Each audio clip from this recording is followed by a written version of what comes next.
Hello বন্ধুরা, সবাই কেমন আছেন? চলে এসেছি একটা ট্রাভেল ব্লগ নিয়ে।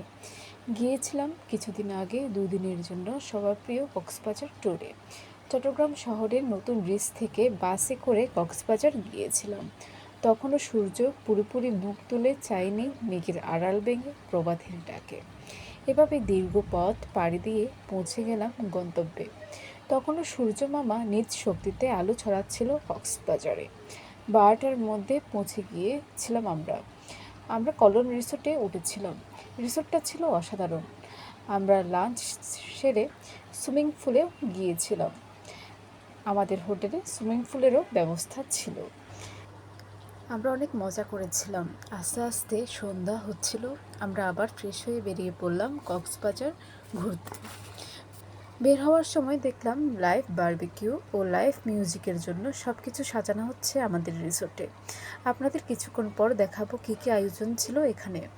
এরপর চলে গেলাম সমুদ্র দেখতে, নিজেকে হারিয়ে নিয়ে যেতে সৌন্দর্যের জোয়ারে।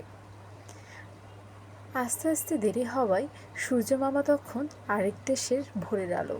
তাও যেটুকু পেয়েছি তাও ছিল ভালো। শীতল বাতাসে নিজের মনকে আনন্দ দিলাম কিছুক্ষণ।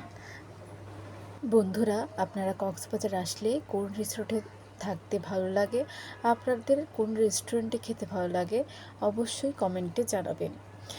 তারপর আমরা গিয়েছিলাম সবচেয়ে দেখার মতো জায়গা, ঝিনুকের কলসির উপর মাথা তুলে জেগে ওঠা কক্সবাজার রেল স্টেশনে। এক কথায় অপূর্ব ডিজাইনের ছিল এই স্টেশনটা।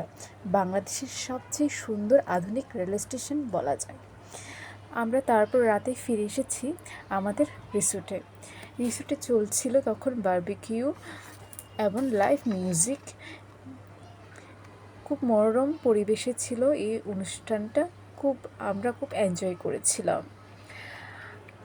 আজ ব্লগ এই পর্যন্ত। সবাই ভালো থাকবেন, সুস্থ থাকবেন, আর লাইক, শেয়ার, কমেন্ট করতে ভুলবেন না।